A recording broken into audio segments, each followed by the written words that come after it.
पर हम ये देख रहे थे कि किस तरीके से जो है वो हम अपने डेटा की वैल्यूज को इस ग्राफ में जो है वो पुट करेंगे। तो यहाँ पर मैंने एक एरे बना लिया। बेसिकली ये मेरा डेटा सेट होगा, यही वाला डेटा सेट। ठीक है, यहाँ पर आप देखो आपका जो डेटा पास हुआ हुआ है ये वाला डेटा, ये तो अभी जस्ट खुद से लिखा हुआ डेटा है। हम चाहते हैं डायनेमिकली यहाँ पर ऐड हो, तो हम उसके लिए यहाँ पर एक एरे क्रिएट कर रहे हैं खाली।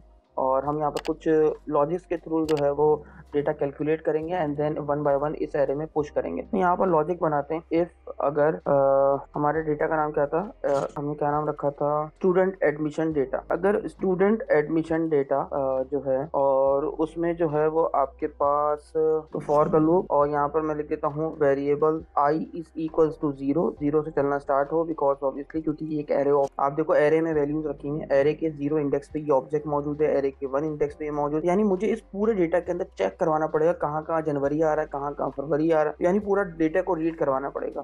तो इसलिए मैं लूप चला रहा हूँ। Variable I is equal to zero, I चले कहाँ तक, आई चले आपके पास स्टूडेंट डेटा डॉट एडमिशन की लेंथ तक, एंड देन उसके बाद आई प्लस प्लस इंक्रीमेंट हो जाए। और उसके बाद ये लॉजिक जो मैंने अभी बनाई थी, बना रहा था, उसको यहाँ रखता हूँ। मैंने कहा अगर स्टूडेंट एडमिशन डेटा में जाओ डॉट, वहां पर जो है आप स्टूडेंट डेटा में जाओ, वहां में आप जाओ आई में, और आई में जाने के बाद यानी 0 इंडेक्स पे जाओ उसके, और उसके बाद उस admission by month, admission by month ये रहा। अगर ये इक्वल है यानी बराबर है किसके, जनवरी। अब जनवरी वैसे एज इट इज वैसे लिखना जैसे हमने यहाँ पर लिखा है, कंट्रोल सी। तो मैंने क्या लिखा, मैंने कहा स्टूडेंट एडमिशन डेटा में जाओ, यानी यहाँ पर 0 इंडेक्स, 0 इंडेक्स यानी 0 ऑब्जेक्ट पे जो मौजूद है। ठीक है, जैसे 0 ऑब्जेक्ट पे यहाँ पर ये मौजूद है, इसमें जाओ, उसमें एडमिशन वाले मंथ में जाओ और चेक करो जनवरी। तो यहाँ पर जाएगा इसमें, और यहाँ पर जस्ट एग्जांपल समझ लो, उसको वैल्यू मिली जनवरी, और जनवरी इक्वल्स टू जनवरी बराबर है जनवरी की, तो कंडीशन ट्रू, फिर वो इस इफ की लॉजिक के अंदर चला जाएगा। तो यहाँ जाओ और आप एक का इंक्रीमेंट कर दो, यानी 1 प्लस कर दो। तो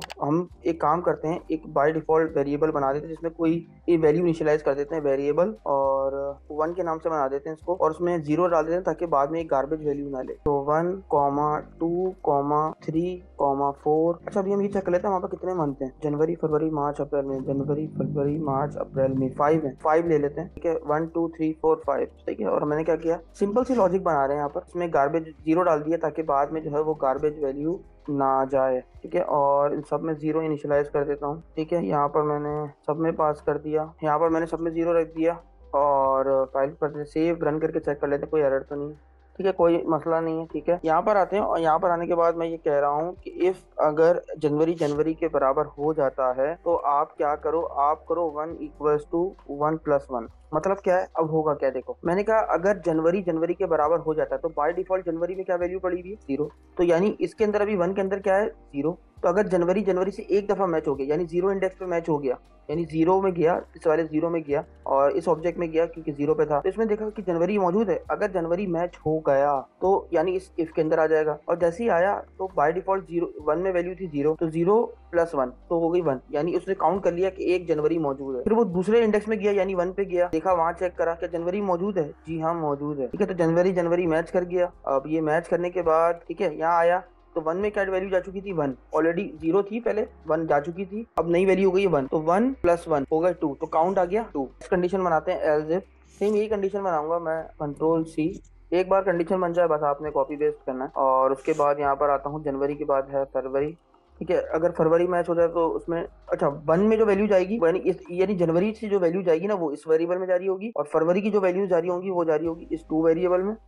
जितना भी काउंट होगा वो सब इसमें जाके सेव हो रहा होगा। इसी तरीके से कंट्रोल सी कंट्रोल वी, और जो काउंट यहाँ पर मिल रहा होगा जनवरी फरवरी मार्च, जो मार्च से मिल रहा होगा इसको मार्च यहाँ रख देते हैं, तो मार्च से जो मिल रहा होगा वो 3 में जाके स्टोर हो रहा होगा 3 वेरिएबल में।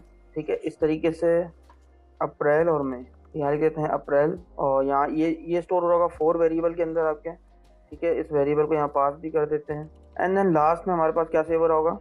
ठीक है, सेव कर लेते हैं और इसको कर लेते हैं 5, और ये तमाम वैल्यूज 5 की इसमें आ रही होंगी। ये करने के बाद ये फॉर का लूप यहाँ खत्म हो गया। ठीक है, यहाँ आते हैं और यहाँ पर क्या करते हैं, अब एक एक करके पुश करते हैं, वैल्यूज को एक एक करके डालते हैं। तो यहाँ पर आते हैं कैसे, हमारे एरे का नाम क्या था, हमारे एरे का नाम था माई डेटा सेट। तो माई डेटा सेट में जाओ, डॉट पुश का मेथड यूज करा और डाल दो 1 में जो भी रिजल्ट आ गया कैलकुलेट होकर फाइनल, तो उसमें डाल देना। इस तरीके से 1 2 3 4 5 एक एक करके सारे डाल देते, ये एरे में एक एक करके वैल्यू चली जाएंगी। और चेक भी करते हैं कंसोल में डेटा आ रहा है कि नहीं। 1 के बाद 2 3 4 और यहाँ आ जाएगा 5। अच्छा, 1 से जो रिजल्ट मिलेगा यानी 1 की जितनी भी कैलकुलेशन काउंट होकर आएगी वो इस एरे में पुश हो जाएगी, और 2 में जो आएगी वो 2 में चली जाएगी। तो कुछ इस तरीके से एरे बन जाएगा। जैसे एग्जांपल मैं आपको अगर बना के दिखाऊं तो ऐसे बन जाएगा कि मान लो जनवरी में, यानी जनवरी का जो डेटा था वो 1 में गया तो यानी 2 काउंट मिला, फरवरी से उसको 3 मिला, मार्च में उसको 1 मिला, अप्रैल में उसको 3 मिला। तो इस तरीके से आपका डेटा सेट बन रहा होगा। तो मैं एक काम करता हूँ, इसको प्रिंट भी करा के देख लेता हूँ। तो कंसोल में जाओ, कंसोल डॉट लॉग के वैल्यूज प्रिंट भी हो रही है नहीं हो रही, तो मैं पूरा एरे जो है वो इसके अंदर पास कर देता हूँ। सेव चलाते हैं इसको। अच्छा, फंक्शन को रन भी करना पड़ेगा। फंक्शन को रन करने के लिए मैं चाहता हूँ जब पेज लोड हो तब हो जाए। तो विंडो में जाओ, ऑन लोड का function, on load is equal to function, और उसमें ये वाला फंक्शन कॉल कर दूंगा। डबल ब्रैकेट आ गया। कौन सा फंक्शन? ये जो मैंने बनाया, माई फंक वन के नाम। जैसे ही विंडोज लोड हो यानी पेज लोड हो आपका, तो ये वाला फंक्शन रन करेगा। सेव। ठीक है, चला के देखते हैं। आई वैल्यूज आई, एरे बनकर आया पूरा। कह रहा 0 पे जनवरी से 2 दफा मिला, फरवरी इसको 2 दफा मिला। चेक करते हैं, जनवरी इसको 2 दफा मिला, ऐसा है। जनवरी जनवरी जनवरी 2 दफा है। देखो आप लोग, जनवरी 1 2। अभी काम करते हैं, चेक कर लेते हैं, टेस्टिंग कर लेते हैं। मैं जनवरी एक और दफा डाल देता हूँ, यानी जनवरी 3 दफा हो चुका है। ठीक है, जनवरी देख लो और कहीं भी नहीं है। ठीक है, तो रिफ्रेश करते हैं, देखते हैं क्या वैल्यू चेंज हुई। ये देखो, एरा पूरा सही बन रहा है हमारा। जनवरी में 3 दफा मिला, फरवरी इसको 1 दफा मिला। तो मेरे को वैल्यूज मिल चुकी हैं, आप देख सकते हैं यहाँ पर वैल्यूज मुझे मिल चुकी है। मैं इसको थोड़ा फॉर्मेट कर ले रहा हूँ। ठीक है, और अब मुझे क्या करना है, बस यहाँ पर आना है, कंट्रोल सी करना है, और कंट्रोल सी करने के बाद क्या करना है, सिंपल इस पूरे एरे को हटा दूंगा और इसकी जगह अपना एरे पास कर, कंट्रोल वी।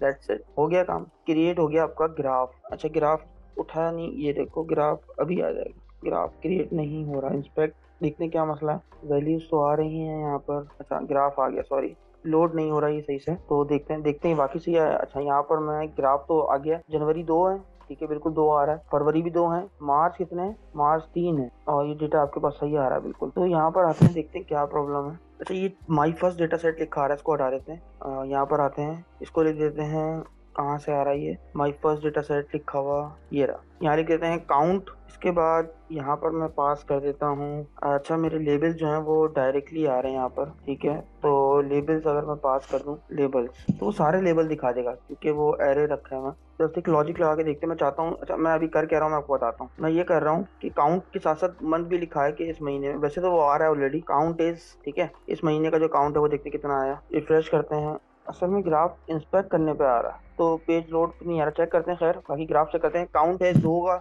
और ये वाला काउंट डिले में थोड़ा देर से शो हो रहा है।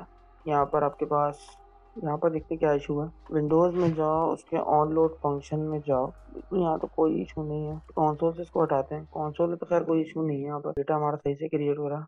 जैसे पेज लोड हो, आपका ये फंक्शन चले और इस फंक्शन के थ्रू जो है वो आपका ये फंक्शन कॉल हो जाए। इस कोड को उठाते हैं, कोड बिल्कुल सही जगह लिखा हुआ है। ठीक है, बिल्कुल सही है, कोई इशू नहीं। देखते हैं खैर इसमें क्या इशूज हैं। पहले यहाँ पर देखते हैं हमारा जो डेटा बन रहा है वो सही बन रहा है ग्राफ, यानी जनवरी सही है, मार्च, अच्छा सही, मैं समझ गया ऐसा क्यों कर रहा है। ये ऐसा इसलिए कर रहा है क्योंकि हमारे पास काउंट बहुत ज्यादा है। जनवरी, फरवरी, मार्च, अप्रैल, मई, जून भी आ रहा है। जब जून का डेटा है ही नहीं तो अभी यहाँ से हटा देते हैं। सही आ रहा है, लेकिन टूल टिप किसी और पे रखने से डिस्प्ले हो रही है, तो ये वाली टूल टिप कब शो होगी। तो यहाँ पर चेक करते हैं इसको जाके, कोड को, जनवरी, फरवरी, मार्च, अप्रैल, मई। लेवल्स भी आपके पास 1 2 3 4 5 हैं। डेटा भी आपके पास 5 ही आ रहा है, यहाँ तक कोई इशू नहीं है। ठीक है, ग्राफ में भी कोई इशू नहीं है, तो अगर जनवरी हो तो ही दिखाना।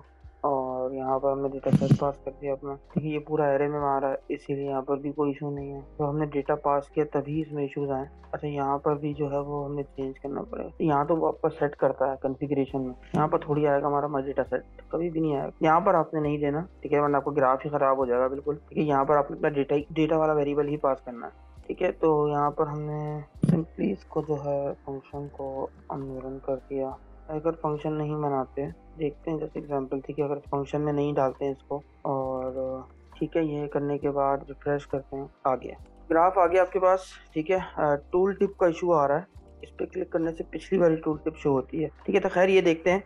तो देखो काउंट आपके पास बिल्कुल सही आ रहा है एग्जैक्ट। जनवरी में आपके पास 2 स्टूडेंट्स मौजूद हैं, फरवरी में आपके पास जो है वो 2 के ही स्टूडेंट्स मौजूद हैं, मार्च में आपके पास 3 है, और अप्रैल में आपके पास 2 हैं। चेक कर लेते हैं ये बिल्कुल सही बता रहा है या नहीं। तो जनवरी में हमारे पास 2 हैं। हम एक और काम करते हैं, जनवरी में एक डेटा और बढ़ा देते हैं। सेव कर दिया, रिफ्रेश कर देते हैं इसको। ये देखो, जैसे मैंने किया जनवरी का डेटा जो है वो बढ़ गया और ये आगे चला गया। ठीक है, देखो डेटा के अकॉर्डिंग जो है वो आपका ग्राफ क्रिएट हो रहा है। जनवरी में बता रहा है जनवरी में आपके पास कितने रिकॉर्ड्स मौजूद हैं, सही है। फरवरी में आपके पास कितने रिकॉर्ड्स मौजूद हैं। मेरे ख्याल से हैंग हो रहा है, इस वजह से शायद डिले आ रहा है। ठीक है, तो चेक करेंगे इसको बाद में। हमने यहाँ पर ग्राफ क्रिएट कर लिया, जेसन डेटा की मदद से किस तरीके से जो हम ग्राफ क्रिएट करते हैं। हमने ये भी काउंट कर लिया कि कितने जो है स्टूडेंट्स हैं जिनका जो है डेटा जो है वो जनवरी में मौजूद है, कितने ऐसे स्टूडेंट्स हैं जिनका डेटा जो है वो मई में है काउंट है, और कितने ऐसे स्टूडेंट्स हैं जो है मार्च में, उनका बताओ कितना काउंट आ रहा है। तो हमने ये जो है यूजिंग chart.js की लाइब्रेरी की मदद से हमने जो है वो इस काम को परफॉर्म किया। और यहाँ पर अगर आपको कोई भी क्वेश्चन है, कुछ आप पूछना चाहते हो तो आप पूछ सकते हो। क्लियर? ठीक है, तो खत्म करते हैं इस क्लास को। बस ये छोटा सा कोड है, आप इसकी प्रैक्टिस कीजिएगा डिफरेंट तरीकों से। ठीक है, आप अपने डेटा सेट, आप अपनी लॉजिक के अकॉर्डिंग कोई डेटा सेट बनाइएगा और उसके अकॉर्डिंग जो है वो आप इसकी प्रैक्टिस कीजिएगा। ठीक है, एंड देन जो टूल टिप का इशू है वो डिस्कस कर लेंगे आगे। ठीक है, और इसी के साथ अल्लाह हाफिज।